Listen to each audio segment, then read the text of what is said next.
그렇게 실컷 페인트 칠을 마치고 나서 조수석으로 다가가서 유리창을 톡톡 두드렸습니다. 단장 열어라, 망치 갖고 와서 깨부셔버리기 전에라고 말하자 운전석에 있던 남편이 내리더군요. 남편은 차에서 내려서는 가까이 오지도 못하면서 오해라고 난리가 났고요. 저는 붓을 들고 너한테도 온통 페인트질 해줄 테니 가까이 오라며 네가 인간이냐고 소리를 질렀습니다. 그렇게 난리가 났는데도 그 상간녀는 끝까지 차에서 내리지 않더라고요. 저는 너무 열이 받아서 붓으로 유리를 툭툭 치면서 당장 나오라고 소리를 질렀습니다. 결국 소리를 질러대다 보니 아파트 주민 신고로 저희 세 사람은 경찰서로 갔습니다. 그제서야 그 역겨운 상간녀 얼굴을 가까이서 마주하게 되었던 거죠. 조금 뒤에는 상간녀의 남편 같은 사람이 경찰서로 뛰어들어왔고요. 저는 다른 계획이 있었기에 아무 말도 하지 않고 가만히 냅두고 있었습니다. 제 남편과 이 여자가 저를 어떻게 신고하겠어요? 저는 바쁘니까 알아서 하세요라고 말하고는 경찰서에서 나와버렸습니다. 그리고 몰래 숨어서 지켜보고 있으니 제 남편과 그 상간녀는 같이 출근을 했고 저는 그 상간녀의 남편을 뒤따라갔습니다. 따라가 보니 저희 바로 옆 동에 살고 있더라고요. 엘리베이터 올라가는 층수까지 확인을 마친 뒤에 저는 곧장 친정집으로 갔습니다. 그날은 휴대폰을 꺼버리고 거기서 아이와 있었죠. 그리고 다음 날 새벽 저는 다시 저희 동네로 갔습니다. 저희 집이 아닌 그 상간녀가 살고 있는 아파트 동에 어제 봤었던 그 층으로 올라갔습니다. 그리고 거기서 조용히 기다렸습니다. 그렇게 6시가 조금 지나자 신발을 신는 소리가 들렸고 한쪽 현관문이 열리더라고요. 오늘은 늦게 나오겠지 싶은 생각도 해봤지만 이것들이 아직도 정신을 못 차렸나 봅니다. 나오는 사람은 어제 봤었던 상간녀가 맞았고요. 그 상간녀는 문 앞에 서 있는 저를 보고 소리를 지르면서 그 자리에서 주저앉아 버렸습니다. 저는 그 여자를 보지도 않고 묵묵히 제 할 일을 시작했습니다.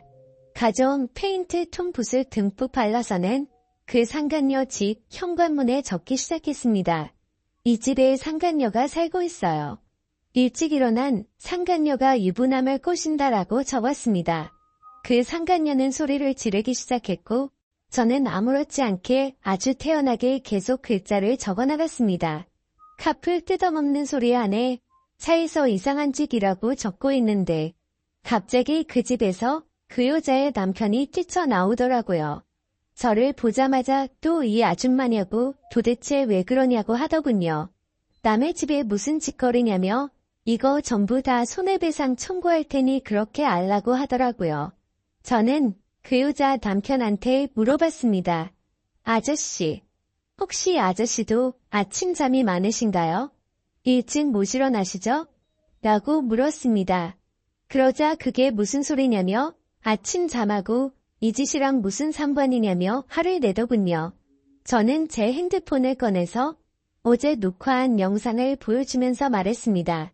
아저씨 와이프란데 남편놈이랑 꼭두 세련마다 만나서 그렇게 부지런하게 자동차에 둘이 달라붙어서 카풀인지 뭔지 바람을 폈어요. 아저씨도 정신 차리세요. 라고 했죠.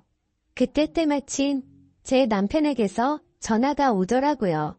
전화를 받자마자 지금 어디냐고 버럭 소리를 지르더라고요.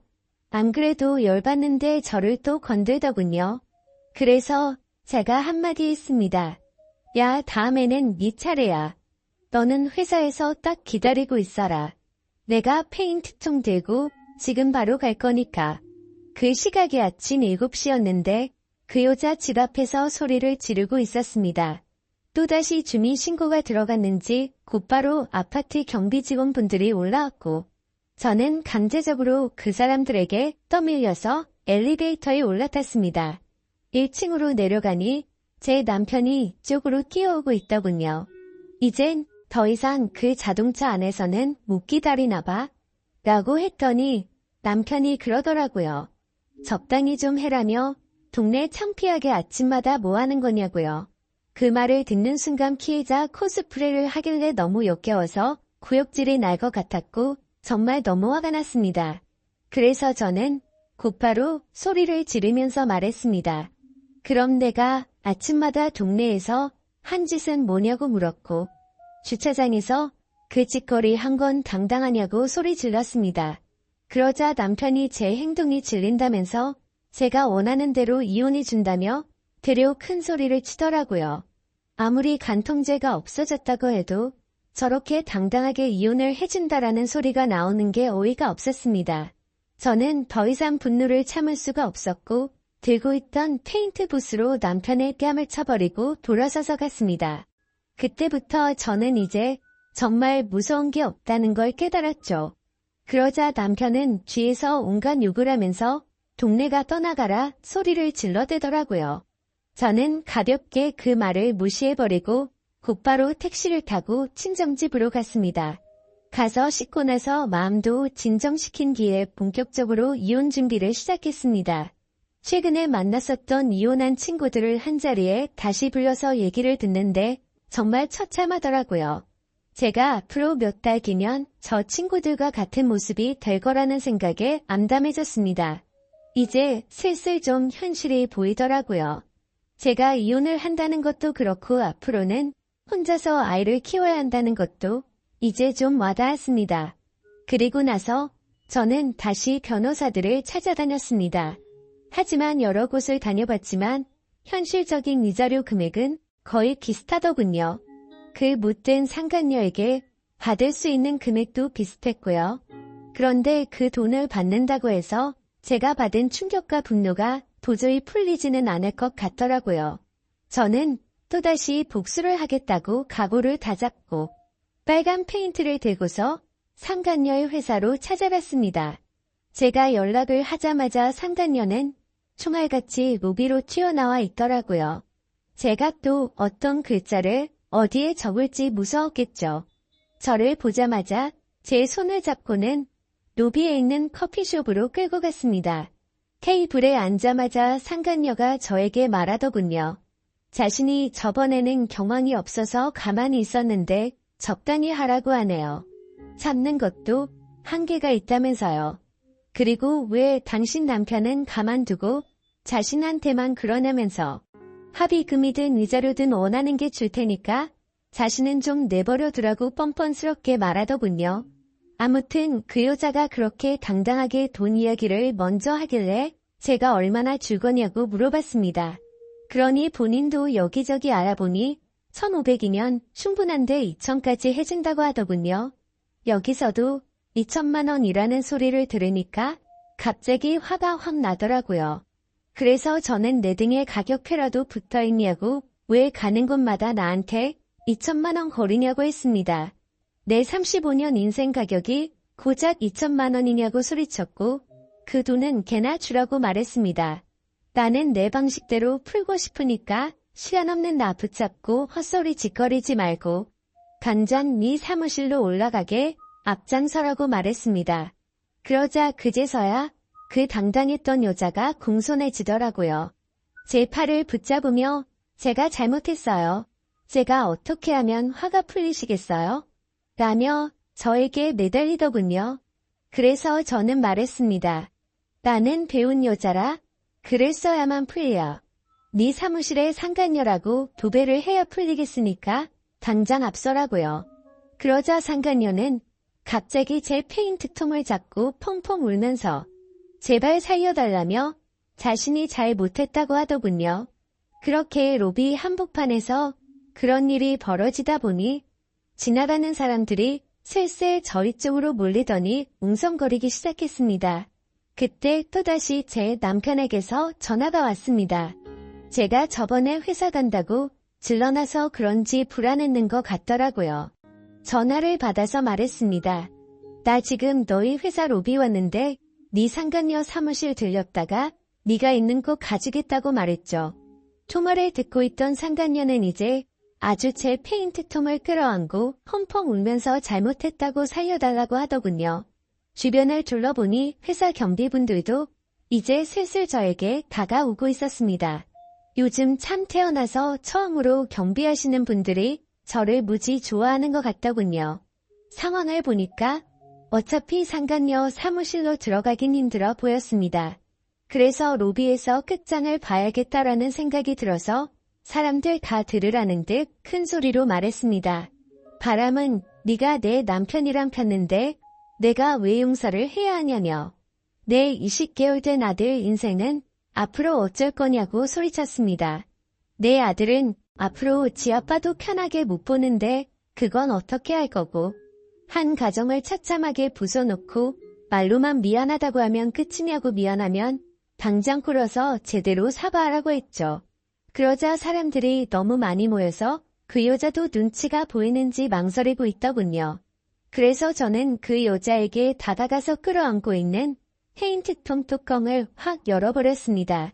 그럼 그냥 여기에다가 글씨 써준다고 말하자. 곧장 바로 무릎을 꿇으며 펑펑 울며 잘못했다고 싹싹 빌었습니다. 사람들은 그 모습을 보며 웅성거렸고 사진도 찍기 시작하더라고요. 그때 때마침 제 남편도 뛰어와서는 회사까지 찾아와서 이러는 건 다 불법이라고 말하더군요. 그래서 저도 곧바로 말했습니다. 이게 불법이면 니네 둘이서 바람핀 건 간통죄 없어져서 불법 아닌 것 같냐고. 내가 벌금 다 낼 테니까 내가 불법을 저지르던 말던 넌 네 앞날이나 신경 쓰라고 했죠. 그리고 지금 당장 네 사무실 올라갈 거니까 나한테 이래라 저래라 하지 말라고 했습니다. 그러자 남편놈도 곧바로 제게 미안하다면서 제발 화 풀라고 굽신거리기 시작하더군요. 제 손을 잡고 계속 나가자고 하더라고요. 저는 나를 데려가고 싶으면 당장 네 차 갖고 오라고 말했습니다. 어차피 여기서 우리 집까지 30분이면 갈 수 있는 거리던데 지금 당장 가져오라고 했죠. 남편은 지금 그 차에 페인트 칠 해놔서 못 가져온다며 대낮에 그걸 어떻게 타고 오냐고 말하더군요. 그래서 저는 새벽에 거기서 그 짓거리 하는 건 괜찮냐고 되물었고 난 2번 말하지 않는다며 지금 당장 차 가지러 안 가면 나는 여기 로비에다가 네가 저 상간녀랑 한 짓 다 적을 거니까 당장 선택하라고 말했습니다. 그러자 도저히 답이 없는 걸 알았는지 남편이 차를 가지고 오겠다며 조금만 기다리라며 허겁지겁 끼어나가더군요. 저는 아무렇지 않게 태연하게 아까 있었던 커피숍에 앉아서 다시 상간녀를 불러서 내 남편이 새벽마다 타다 준 그 커피보다 맛있는 걸로 좀 시켜보라고 말하고는 가만히 앉아서 그렇게 남편을 기다렸습니다. 1시간 동안 기다리니까 남편은 결국 그 차를 끌고 왔더군요. 주차되어 있는 거리로 나가보니 주변에 있던 모든 사람들이 다 차를 쳐다보긴 하는데 통쾌하더라고요. 제가 봐도 참 글씨를 또박또박 잘 써놔서 멀리서도 바로 보이더라고요. 저는 바로 그 차로 가서 뒷좌석에 탔고 그 차를 타고 곧바로 친정으로 갔습니다. 남편은 창피한 건 아는지 선글라스를 쓰고 고개를 푹 숙이고 운전하더군요. 친정집 근처에 내려서 제 아들을 태우고 바로 시댁으로 갔습니다. 시댁 입구에서 시어머니께 전화를 했습니다. 지금 보여드릴 게 있으니 시아버지랑 같이 내려와 달라고 했죠. 잠시 후 시부모님은 나오자마자 자기 아들 차를 보고 기겁을 하시더군요. 누가 그랬냐고, 누가 이딴 낙서를 했냐고 하셔서 제가 말했습니다. 어머님 바람은 어머님 아들이 이 차 안에서 키웠고요. 빨간 글자들은 제가 직접 썼어요. 죄송하지만 저희 오늘부로 이혼할 거고 그래서 아이 데려왔다고 했습니다. 이제 손주 잘 키워주시면 된다고 말씀드리자. 시어머니는 저에게 소리를 지르며 모성애도 없는 년이 지 남편 잠깐 한눈 판 걸로 이 난리를 피냐고 하더군요.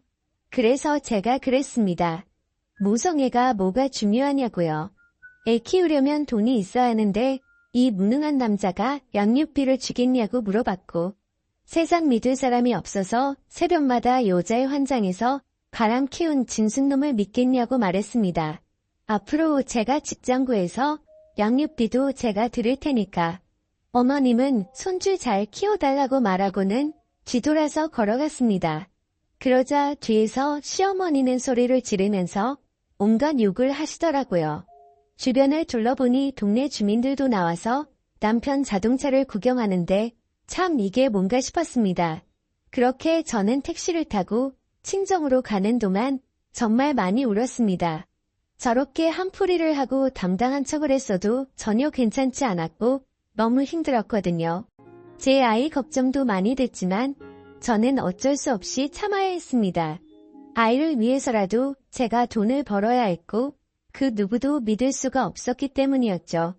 그렇게 저희는 결국 법적으로 이제 남남이 되었고 이혼 서류의 도장을 찍었습니다.